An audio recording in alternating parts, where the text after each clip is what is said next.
people RSVP. So if folks want to just add their name and organization instead of going around right into the chat, we'd love to hear. We see a lot of familiar faces, and for new people who are joining us, welcome. And we're really excited that you joined us. So we are going to have a great conversation today about solar and all the options that affordable housing owners in Massachusetts have for on-site solar installations, maybe talk a little bit about community shared solar as well. So this is from Isaac Baker and Maddie Barr from Resonant Energy. And we are going to have the questions. We're going to wait on questions until the end. So if and as you have questions, just throw them into the chat and we'll monitor them. And then at the end, we'll just do a big Q&A session. So I think with no further ado, oh, and we will share the recording and we'll share the resources after. So don't worry about taking lots of notes, or if you want to, go ahead, but we'll share all these materials afterwards. So thank you for joining us, and I will pass it over to Isaac to begin. Great, thank you so much. It's a pleasure to be here with you all. There are many familiar faces and a lot that I don't know, so I'm excited to be sharing some of the progress that we've made in helping to expand access to resources for affordable housing here in Massachusetts. So just give me a moment. I will pull up our presentation.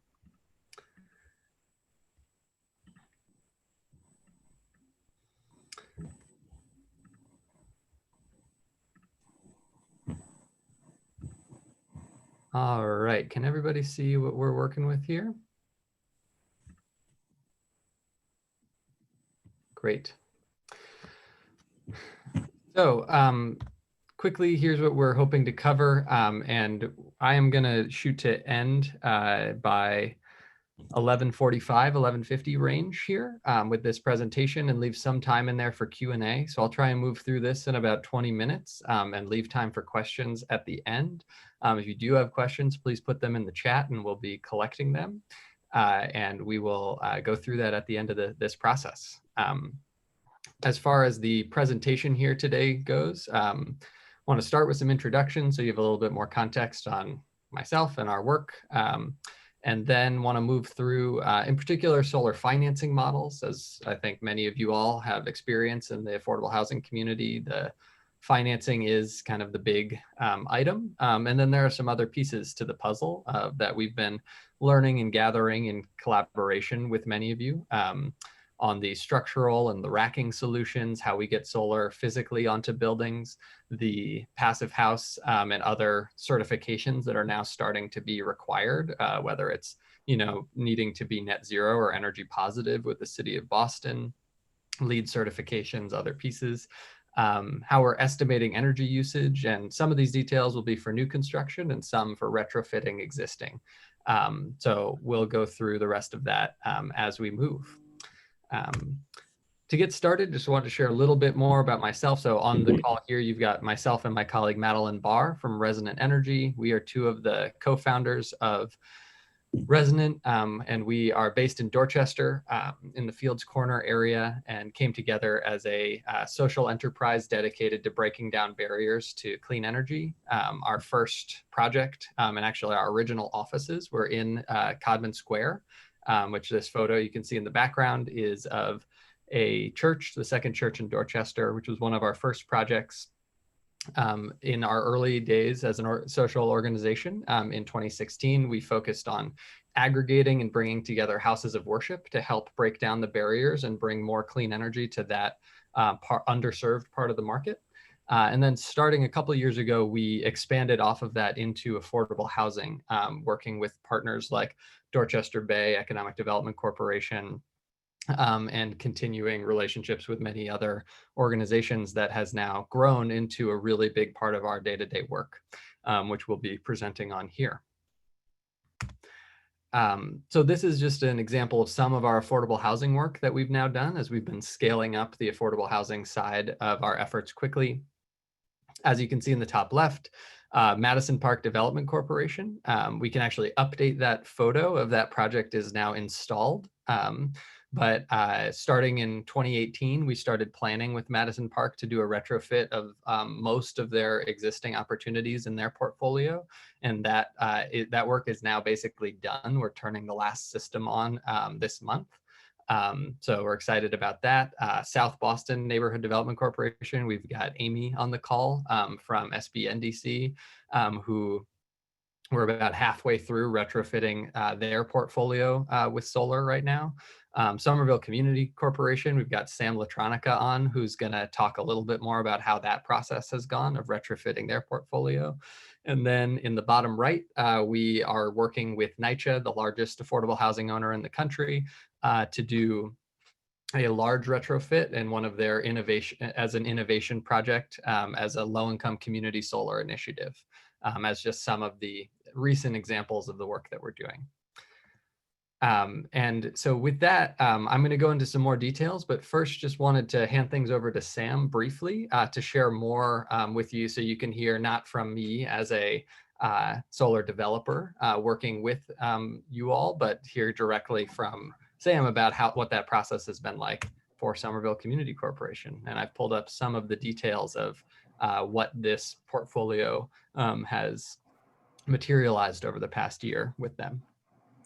Yeah, thanks, Isaac. I really appreciate that. Hi, everyone. This is Sam, and I'm actually pretty new to Somerville Community Corporation. I've only been there about 6 months. So this process with Resident, this partnership with Resident was started before my time, but I think it's definitely worth pointing out how expertly they've managed the process and been able to bring on myself and some others. So, you know, around this past summer, there was some turnover at SEC. We got a new project manager, new real estate director, and new executive director. And, you know, Resident didn't miss a beat. You know, they brought all of us new folks on board and into the process. And, you know, we're able to manage that process seamlessly without any sort of interruption based on turnover. So I really, really appreciate that that expert sort of management of the process. And, you know, SEC has 2 different portfolios. We have our traditional, you know, multifamily portfolio that's managed by our property manager, but then we also have our smaller 100 homes portfolio. And if you're not familiar with that, you know, we acquire these like 2 and 3 unit buildings from the market, you know, triple deckers and in the neighborhood. And so we've been installing solar on both, and it's you know, there's a lot of diversity in terms of the housing stock. It's not just these large buildings, we've got a lot of these smaller buildings as well. And, you know, Resident has helped us find the right solution for, you know, both portfolios and find ways that, you know, those portfolios can interact and we can make the most of, you know, the solar credits and savings that we have access to. And so, like, for example, one of our, you know, some of our properties that produce more solar than they need, we'll send the credits to the other properties, even across portfolios. And, you know, that's, you know, figuring out that puzzle of how to maximize the savings for SEC has been really, really helpful for us. In addition, you know, the 100 homes portfolio, we're acquiring a lot of these properties from the market. Some of them are older, and they required a lot of roof replacements. As you can see, they've helped us replace 9 of our properties' roofs with this through this process, helped us access grants to do that work, helped us manage the construction process. And it's been, you know, a very seamless, comprehensive process throughout. And again, especially given the fact that halfway through the process, you know, everyone they had been working with left, and now they have 3 new people to work with. So we really, really appreciated their patience and their management of the process and all they've done to help us, you know, achieve these goals. Great. Sam, thank you so much for sharing your experience for how that's been going working with the team. And I think just 2 other small things I'll highlight on the Somerville Community Corporation portfolio is one of the, in addition to all that was highlighted here, of the unique factors, right, the roof replacement, some other pieces, one other exciting piece that is still up and coming, but is fully contracted and permitted and will be installed probably in the next 3 months, is our first solar and storage project that will feature a Tesla Powerwall. So there will be some resiliency added to one of the 181 Washington project. One of the LIHTC properties is getting a solar and storage retrofit added onto it, and it's relatively small too. A lot of the times you hear that solar projects need to be large in order for people to finance it. This is a 40 kilowatt project, relatively small flat roof, with storage being added to it that is also financed fully at no upfront cost to SCC through a power purchase agreement. So we're, among the many groundbreaking aspects of this portfolio, excited to highlight that piece, as well as we've been hearing from many affordable housers that adding resiliency is something that they're excited to continue to explore this next year. So great. So this is a snapshot of what it all can look like at the end, right? Which is ideally creating significant environmental impact while also creating significant financial benefits for the organization, and finding ways to thread solar into either the new construction process or the retrofit process in a way that meets the organization's financial needs. And because we're focused on doing high impact work, we bring in mission aligned funders who are able to help meet the needs of the organization. So just to highlight here what this often looks like.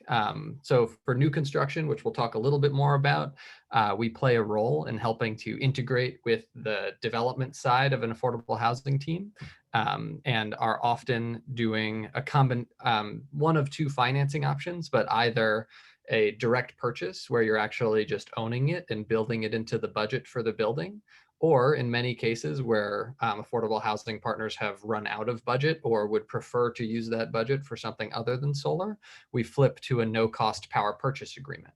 And as many of you all know, what can often happen is you originally start with the best of intentions to add solar to new construction, and then you hit cost overruns elsewhere, solar gets cost engineered out. And so it's been our goal to make sure that there's always a no cost option. So you never have to take solar out of your new construction plan. Solar is always financially viable. You just have to pick a different flavor of financing to make it work.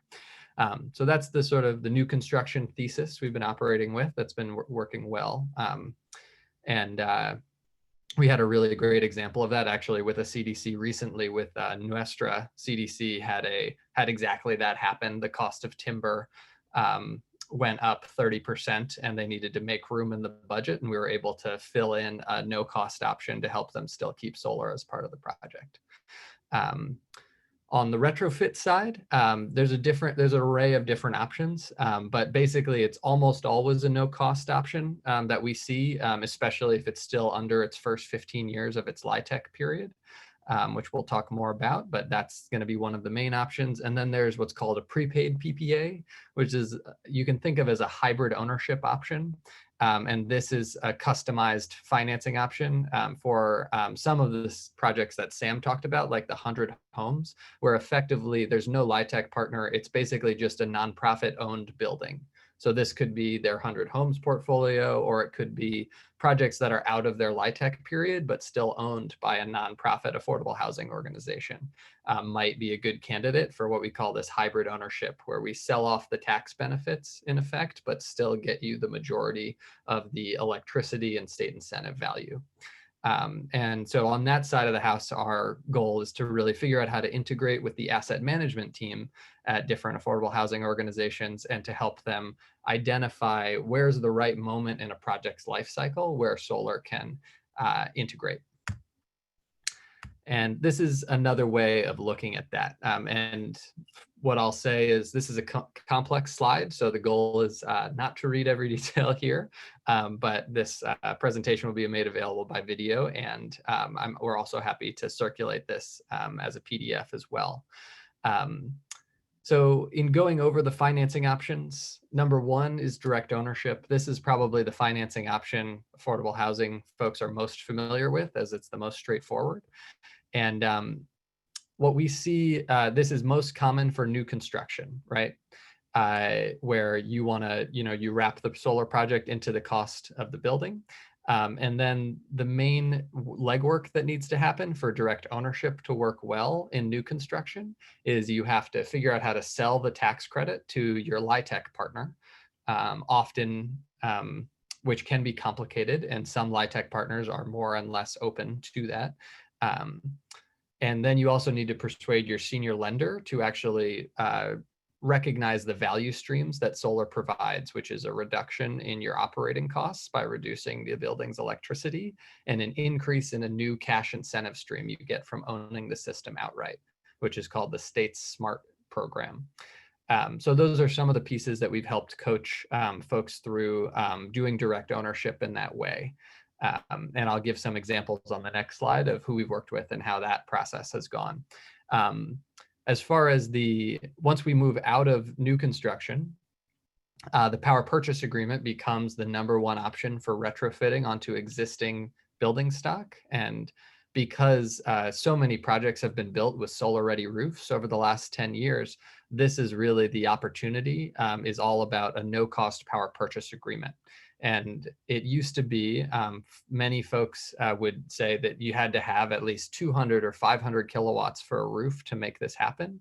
We've been able, with our mission-oriented financing partners, to bring down the minimum sizes, where we're doing no-cost solar options for existing buildings down to 5 or 10 kilowatts in size. So truly any building with a flat roof or a southeast or west orientation that's already exists in your portfolio is a candidate now, as long as it gets reasonable access to sunlight, for a no-cost solar option, where you can save on average 10 to 20% discount on your electricity relative to what Eversource or National Grid is charging.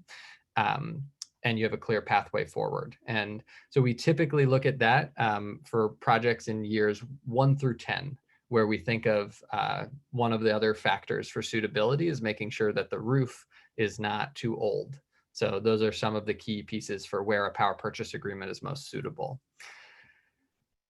Next, we'll come down for the site lease. So this is really community solar. So this would be an example where you don't really have a lot of on-site usage, which can often happen. And so we want to basically lease the roof, and we might want to mix and match and send power to other buildings in your portfolio, right? And we see this often where in many affordable housing organizations' portfolios, they'll have a couple multifamily buildings, especially ones that don't have elevators or laundry, that can have really basically no common area usage, but might have a fairly large roof size. And then meanwhile, they've got another building in the portfolio that uses tons of energy that the affordable housing organization pays for because it's a senior facility. And so you pay all of the electricity costs for the tenants.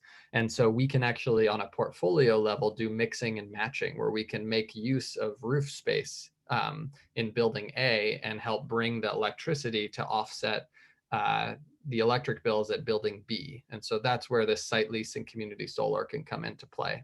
Another great opportunity for the site lease is also, most affordable housing developments do not have this, but if there is a parking lot that has really 60 or 80 spaces or more, that's a good candidate for a parking canopy. And those often we're seeing being done as community solar. And then, if there were additional ground site available with the real estate, that would be another example. And then finally, this prepaid power purchase agreement, we think of this as more of a hybrid option. And as you can see, it says nonprofit owned for where this is best implemented. So that would be those examples where after the 15-year period of the LIHTC is over, the nonprofit owns the building outright. Maybe you're refinancing it. In many cases, organizations aren't, and they're just continuing, at some point, maybe in year 15 to 20, they swap the roof and they're continuing to just operate it affordably on behalf of the community. That can be a good case where we do this prepaid power purchase agreement. And in some cases can also help the organization take out loans to pay for the solar and to pay for roof replacements, which, as Sam mentioned, is a big benefit we can help bring to kind of wrap all this in to a sort of modernization of buildings that are in their 20 to 25-year life in a lot of cases.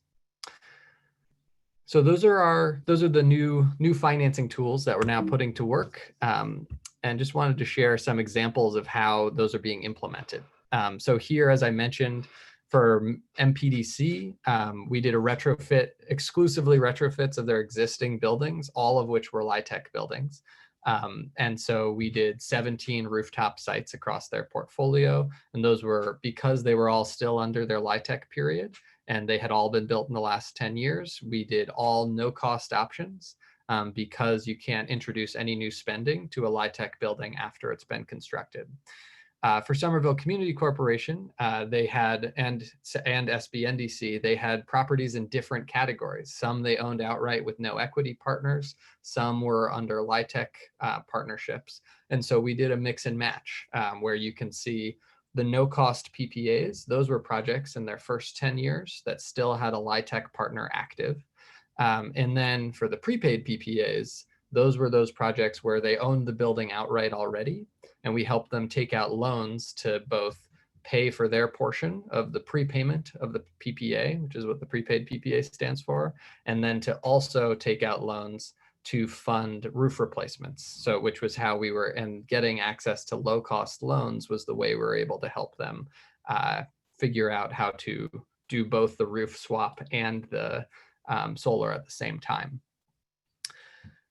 Direct ownership as part of new construction, just wanted to give an example. We're working with Maine South CDC on a new construction project where we have worked with the senior lender, which is Mass Housing Partnership. They have been far and away the most friendly senior lender when it comes to green initiatives that we've worked with in the state. And MHP's program provides some favorable interest rates and other pieces when it comes to solar.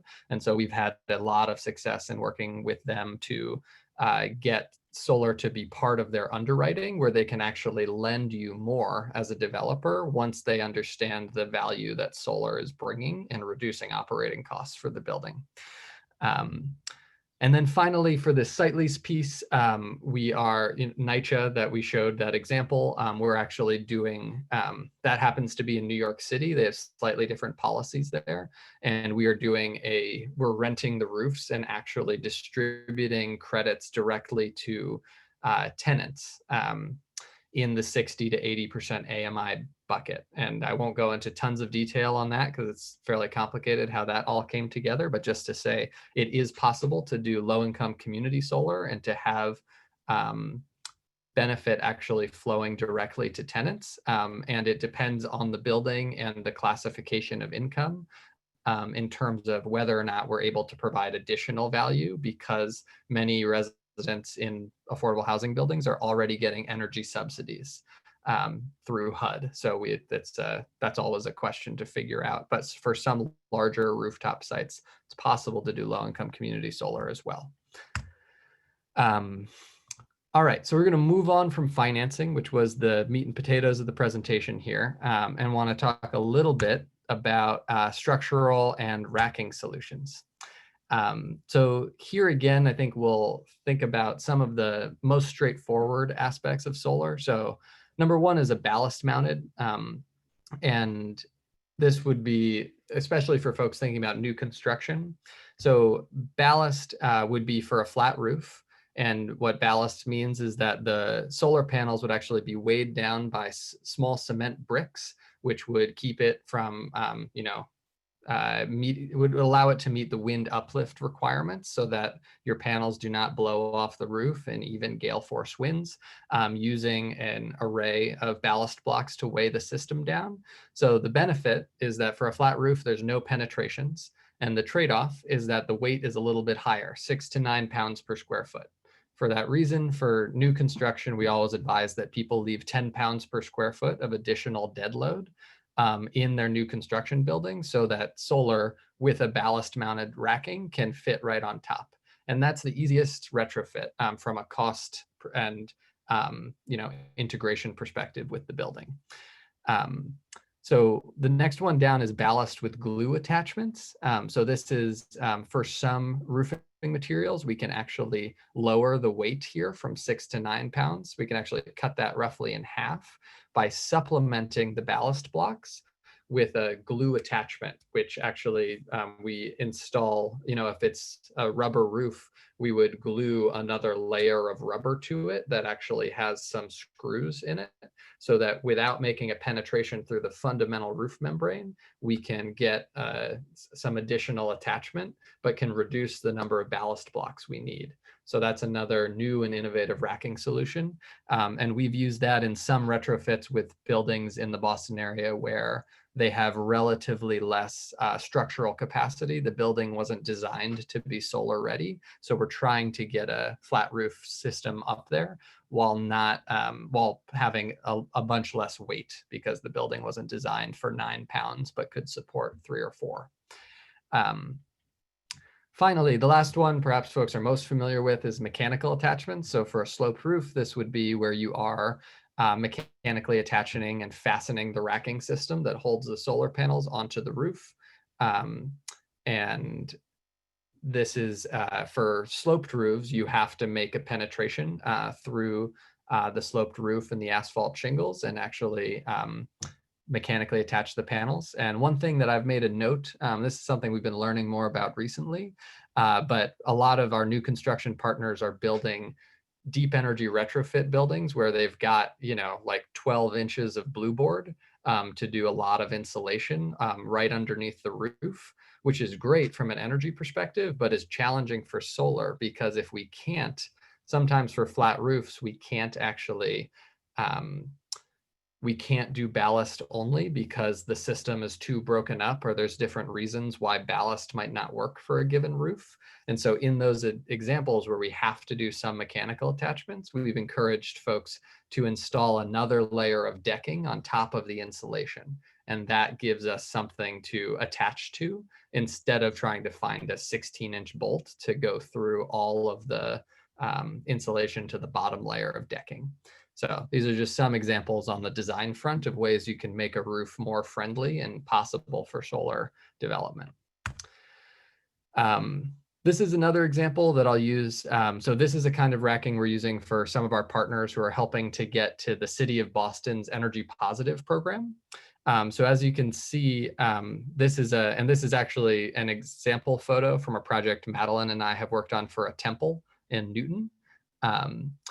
And we call this the wavelet racking. And as you can see, there's almost no interruption in panels on the roof. Instead of a standard racking system, they would be arrayed south and there would be some inter-row spacing. So the nice part is that this is the densest way to get panels on a roof. And you can get, it's the maximum way to get output out of a roof. So if you're trying to hit energy positive goals or some more stretch goals for a design on a roof, this is the most dense way to organize your panels. And the trade-off is that it's heavier. So this is 7 to 10 pounds per square foot and can even sometimes be up to 12. So it's a fairly heavy roofing situation. So you need to make sure your roof is structurally ready to handle, probably more like 15 pounds per square foot for an energy positive building if you want to try a design like this. The last one I'll point out is a post and rail racking solution.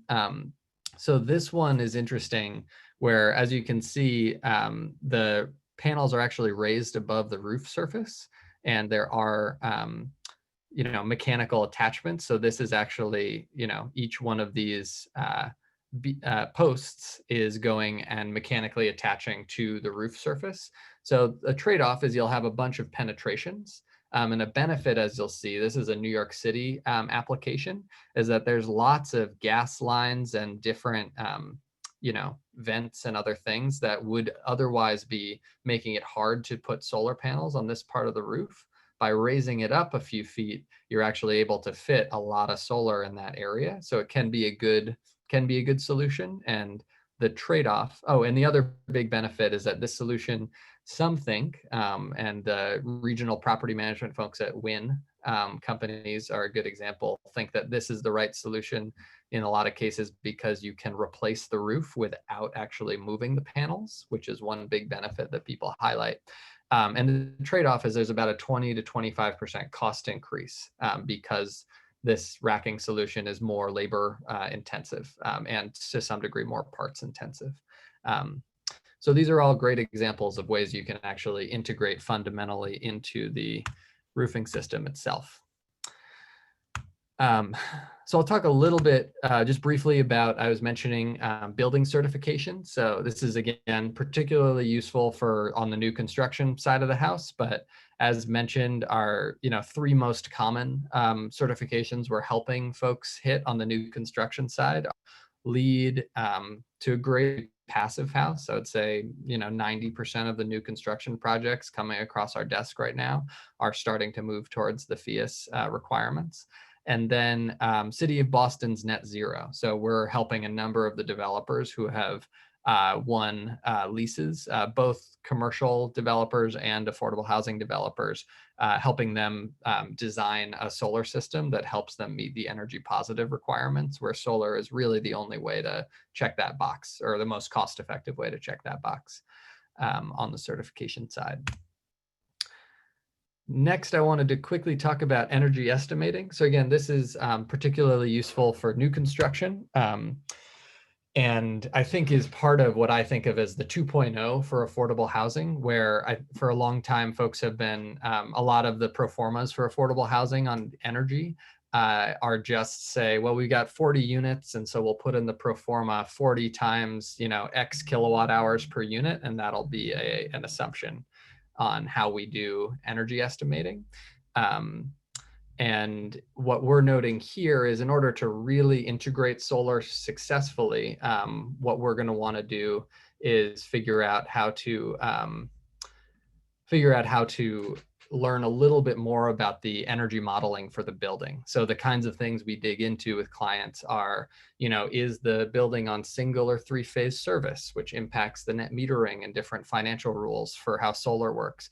How much usage do we think will there be? And therefore, what rate class will the utility put you onto? Will there be demand charges, or will it be mostly volumetric? And all of these things factor into the economic performance of how solar fits into buildings. So I think of that as like the 2.0 level of sophistication on modeling. And often we're working with, folks like New Ecology, or folks that have been hired to help understand the building's energy on that front.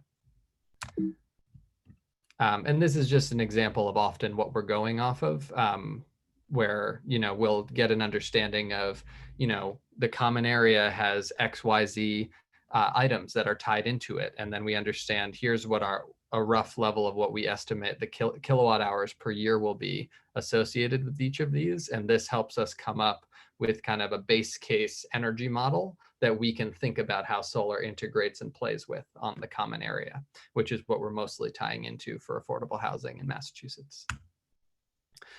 All right, last but not least, I want to just talk about roofing material. So there's been a big push towards, for flat roof systems, which is what a lot of affordable housing is, to use white material for reflectivity, which is great from an environmental perspective. And often when people do white, that means they use the TPO membrane.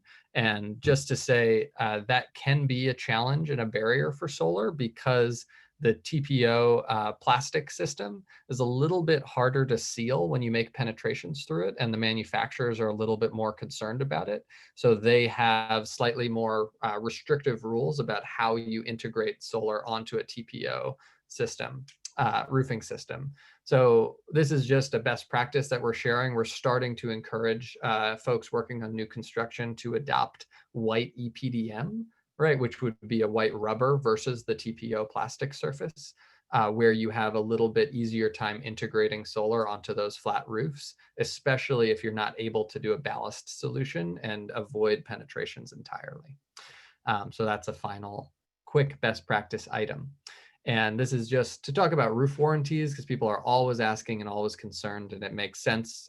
You've just invested in a huge amount of money in roofing, and you want to make sure that your roof system works. So this is just a disclaimer that anytime, whether we've helped clients retrofit buildings or whether we're integrating into new construction, without exception, we find ways to avoiding the warranty that is provided by the roofing manufacturer.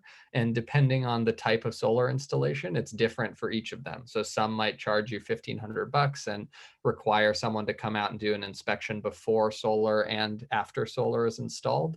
Different rules for each manufacturer. We've got a fun database with every different manufacturer you could imagine that we go through as part of that process. So just to say, you needn't worry about the roofing manufacturer coordination. That is always built into the process when we go through it, and it can always be reconciled. All right, and then the final piece is just external equipment. So to talk about under the state's new incentive program, the kinds of equipment you will typically see mounted on the exterior of the building is you'll have inverters, which can look like this on the left, which convert the solar panels power from DC power, which is what the panels produce, to AC power, which is actually how buildings use electricity.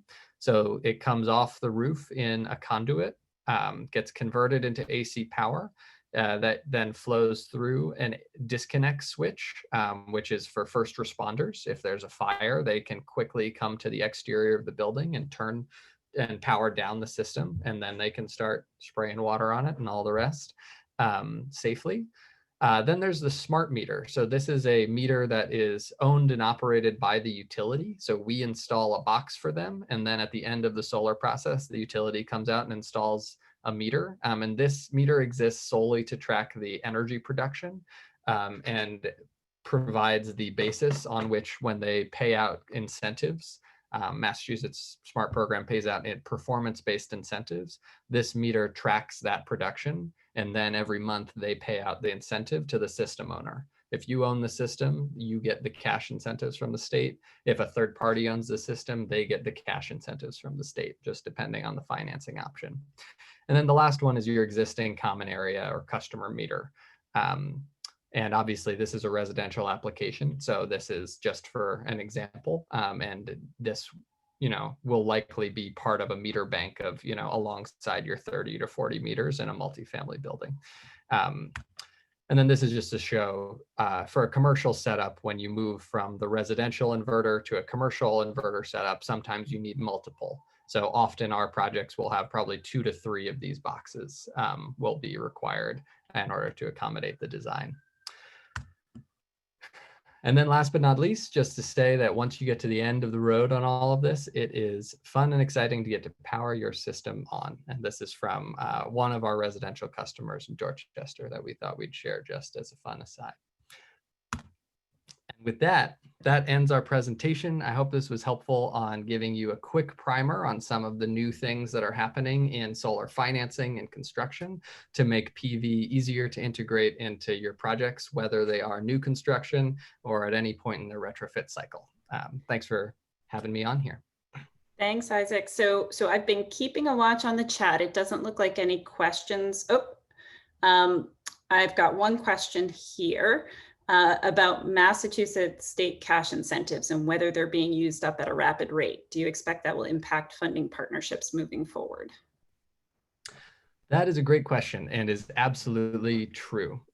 So I can, let's see if I can, I keep this, oh, I gotta go back into sharing to show you this, sorry.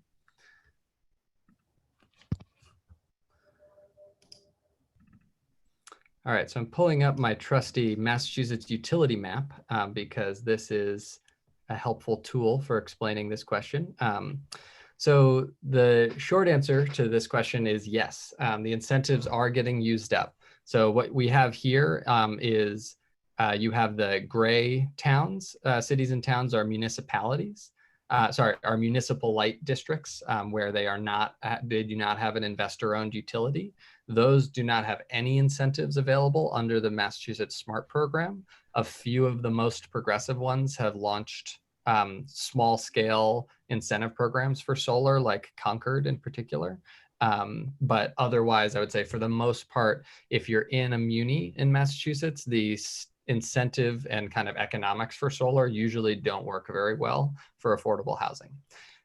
If you're in National Grid, any of the blue territory, or Eversource West, The incentives are somewhat lower, but still viable, I would say. So these, because land is cheap, we've seen lots of big ground mounted solar systems get installed over the last 18 months.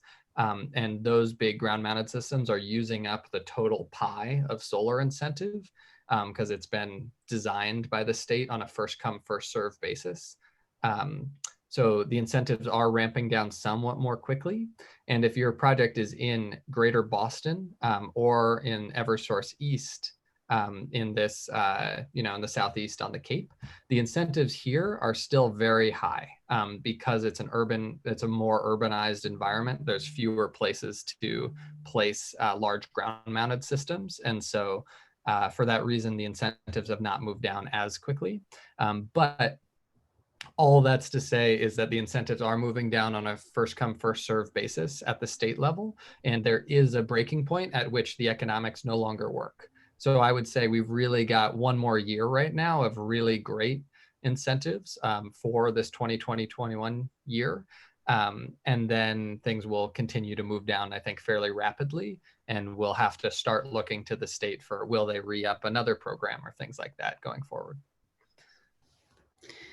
Great. So there's some questions here about a very quick question about the TPO roofing material issue. So can you use the hybrid glued material with a TPO if you're not making penetrations? Yeah, so the short answer is yes, but it's a little, it has a couple issues. It's a little weather dependent. So you have to do heat welding with TPO, which is somewhat more complicated than just using glue with the EPDM. So in all ways, the EPDM is an easier surface to work with. But it can be done with the TPO membrane, but it's more expensive in whether you're doing glue or an attachment.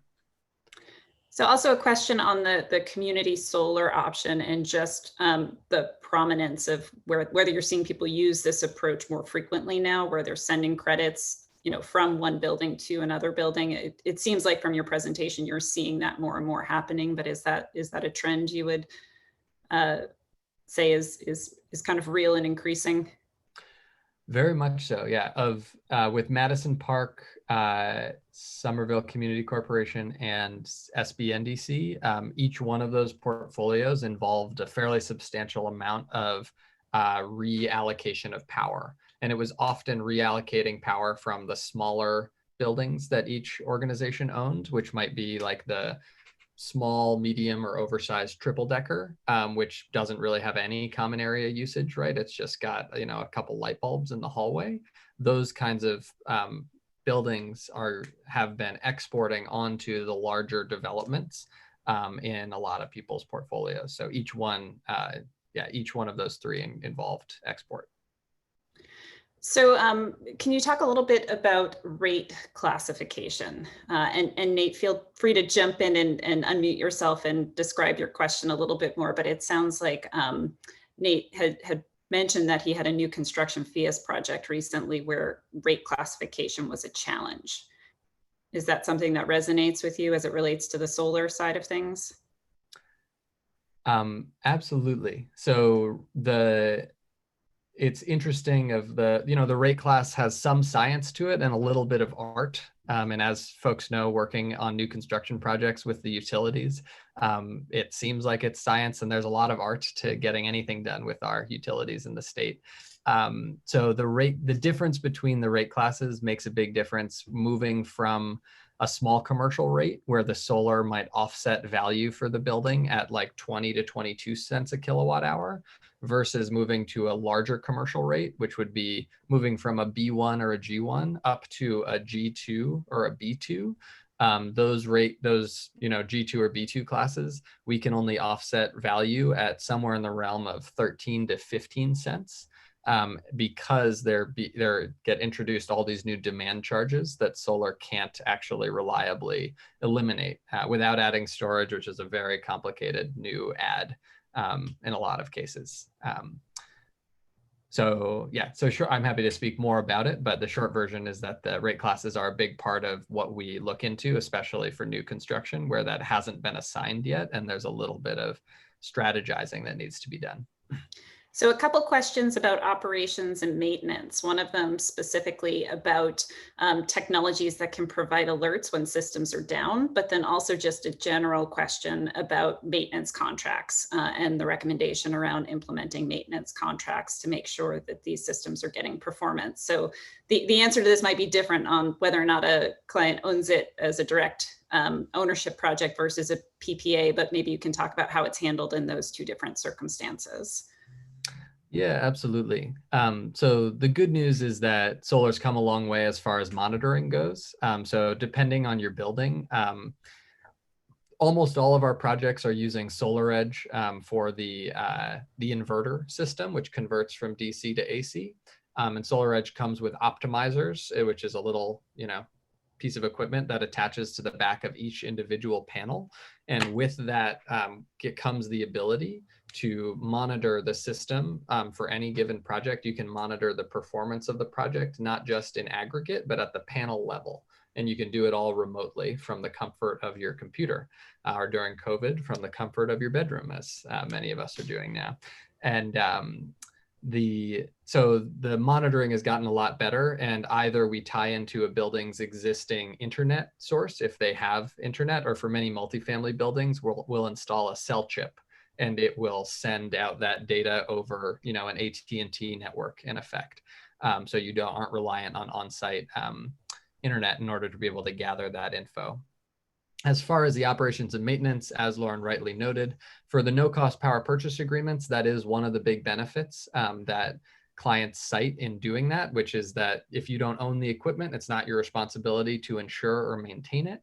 And the operations maintenance for solar is not highly complicated, but it is the kind of thing where small issues can come up. And if you don't address them, the system can just be down for months. So it's good you need to have some plan for checking in on them, which can be, anything from the internet tripped to the building's electrical. When the power shuts down entirely, sometimes you have to reset the solar in order to get it up and running again. So there can be, or, you might have one or two panels stopped operating and you need to service the warranty on them. So there are small fixes that are needed, especially in the early life of the system. And under a no-cost power purchase agreement, a third party is responsible for dealing with all of that, and they usually sign a maintenance contract. If you own it outright, we work with clients on different approaches on that front. Because the monitoring is so much easier to do, if you have an asset management team who gets trained and wants to be doing that, my sense is that, if I were operating the building, I would not sign a proactive contract, because you're paying annually, a couple $1,000s. And especially for the first 7 years, no one's doing anything because the solar has no moving parts and pieces and is really unlikely to enter issues in those early parts. And it's really the out years where you're going to have more service calls, probably in years 7 through 25. And so you can either proactively sign that maintenance agreement. And the nice part is then you don't have to deal with it all. So you pay a little bit more and have someone else manage it. Or you can do the management yourself and you can make the phone call to the service provider on an as needed basis and just kind of keep a little, some value in escrow. And the one realistic trade-off is if you don't sign the proactive maintenance agreement, the contractor will be slower to come out and service your project. So that is one benefit of signing the agreement, where usually you can get contractors to agree to, we'll come out within 24 to 48 hours and make sure that if the system is down, it gets back up and running in as short a timeline as possible. So when you pay for that extra service, you get faster turnarounds and a little bit more proactivity on that front. So we've seen folks go both ways based on their level of sophistication and desire to deal with it broadly. Great. And then one last question, just as it relates to the PPA, because that's such a commonly used approach for financing these systems with affordable housing. So I'd like to talk a little bit about the risk in that process and where there might be points of risk, and developers should be really paying very careful attention to the contracts that they're signing. So I know there's some horror stories from, 5-10 years ago of developers who engaged in PPAs, signed contracts where there were maybe escalators on the cost of the electricity that was being sold to them. And they ended up with projects where they're actually paying more for their electric now than they would have if they had just stayed with the utility rate. So there's that sort of risk proposition around utility rates and where they're going to go and what that PPA contract says. So just want to spend a minute or two talking about, when affordable housing developers are evaluating these PPA contracts, what should they be paying very careful attention to in terms of minimizing their risk from a financial perspective? Yeah, that is a great question. There's two big risks for clients to think about for power purchase agreements. And number one you've outlined is really the price and the escalator, which is, do we believe now and 10 years from now that we're going to be paying less than what the utility would have charged us for this power? And most of these PPAs we're signing are somewhere between 15 to 25% year one discounts. So, if you were paying 20, now you're paying 18, right? Which would be a 20, I'm sorry, that would be a 10% discount. So, but whatever it is, right? So somewhere between a 15 and 25% year one discount. And then the escalator, we have a rule, we don't use an escalator higher than 2%. And this was a big part of the sort of more of the large national players coming in, especially in the residential market. They would use escalators that were upwards in the 3 to 4% range. And those contracts did go underwater in the residential market. And that was a bummer for a lot of the Solar City and the large players came in and did that in 2015. So those unscrupulous escalators are the big thing to think about. So for the most part, you should really never sign a contract that has higher than a 2% escalator, and preferably 1. I think would be a good way of thinking about that to help mitigate that risk. For context, the utility escalators over the last 15 years, the utility rates have gone up 2.7%.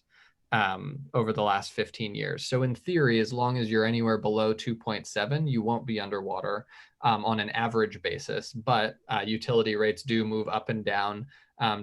We see big spikes in the winter of 2015, right? When we had lots of snow and lots of outages and issues getting power to our communities. So there are spikes that send it upwards, and then natural gas pricing has been really, really low due to fracking, and about half of our electricity in Massachusetts is produced from natural gas.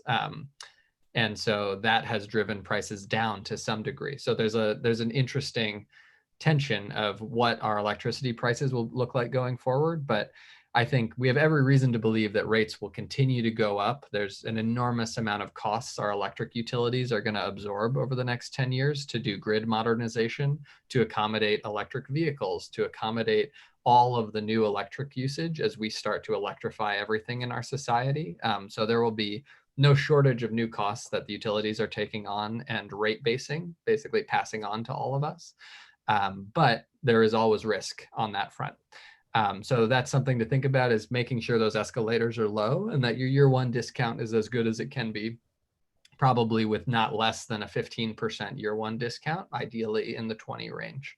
And those are contracts, a 20% discount, 1 to 1.5% escalator, we think of as being a responsible PPA that is not going to put people underwater like some of those earlier agreements might have. And the second big risk to think about with solar has to do with re-roofing. So one of the big benefits of putting solar on a new construction building and timing the life of your solar array with the life of your roof is that you then, it's very unlikely you're going to need to take the panels off to then make repairs to the roof partway through the life of the system. And that's the big concern to be thinking about.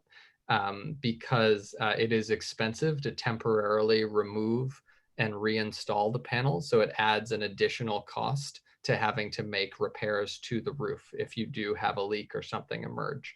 And obviously that's least likely to happen the newer and in the higher quality condition that the roof is in when you start the solar project. So those are really the two big things we talk about.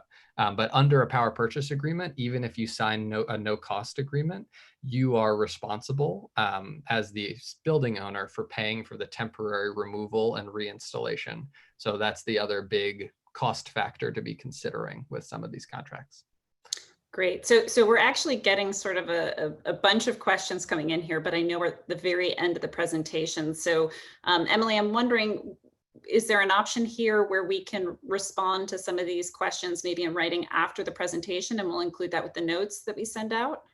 I think that'd be great. And thank you all. If you have any more questions, just add them to the chat and we'll copy them over for the Resonant team to finish answering. We just had a couple announcements in the last couple of minutes. And that is that we have our March meeting is likely going to focus on climate readiness and talking about how owners can increase the physical readiness of their buildings, vulnerabilities from climate change, and also emergency preparedness planning. Of course, that's going to change if we get to get a climate bill this week. And some of the exciting things in there are $12 million a year for workforce development, funding for increased access to workforce training, solar improvements, and then mass save being directed to be more focused on carbon emissions in addition to cost effectiveness. And an ambitious goal of 50% below 1990 levels in emissions by 2030. So we'll keep you posted. If that moves, we'll talk more about that in the March meeting, and we'll send that out. The date will be in early mid-March. And then the last thing is that we have a solar campaign that LISC will be kicking off with Resonant, and that's going to be on January 28th at 10 a.m. So we'll send that out for more information on how your organization can engage in accessing solar. So thank you, Resonant. Thank you, Isaac and Maddie. This has been really awesome. And thank you everybody for joining us. If you have additional questions, we're happy to field them over to Isaac. And Isaac, if we're able to maybe share your email for additional direct questions, that'd be great. We'll do that as well. So thank you all. And we'll share these materials again. And we really appreciate your time and hope that some of you consider solar, and those who are already doing it, keep up the good work. So thank you. And I think we're done. It's noon. Thanks, everyone.